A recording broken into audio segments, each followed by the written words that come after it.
Reflections on Water. How Thoreau's Walden Pond mixed with the Ganges, and yoga first came to America with SWAMI VIVEKANANDA.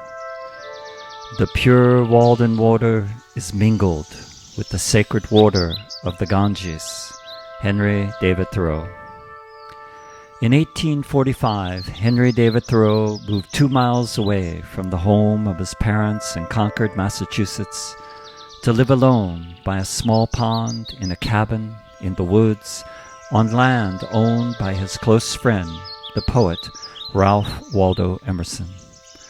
It was there he wrote the book that was to become the great American classic, Walden. Thoreau spent 2 years, 2 months, and 2 days in his self-imposed retreat in the forest.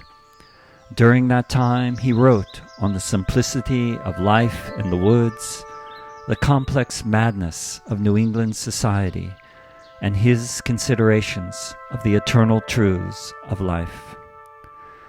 One early winter morning, Thoreau looked out his window and saw about 100 men with horses and saws out on the frozen pond, cutting its ice into blocks. From there, the ice was taken to Boston, packed into a clipper ship, and transported over 16,000 miles to Calcutta, India, where it quickly sold to grateful members of the East India Company.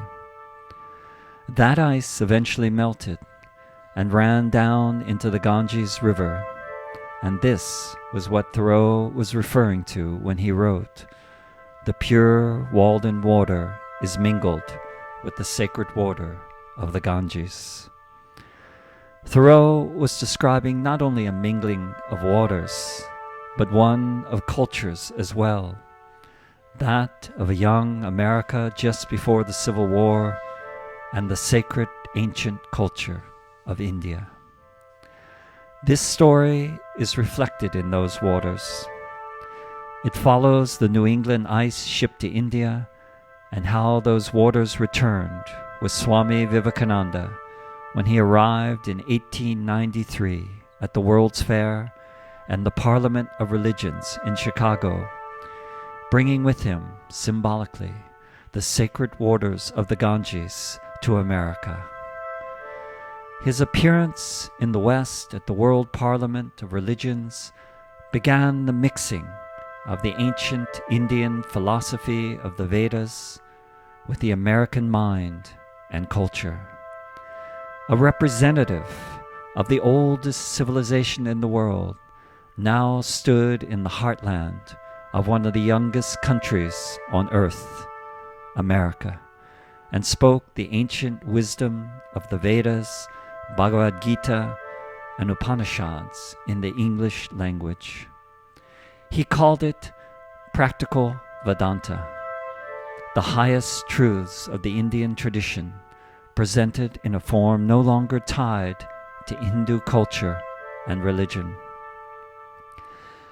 Vivekananda was the first man in America to embody the great tradition of God realization that is passed down through thousands of years in ancient India, laying the groundwork for the later introduction of yoga asanas, meditation, Ayurveda, Vedic astrology, and many of the Eastern sciences that permeate our country today.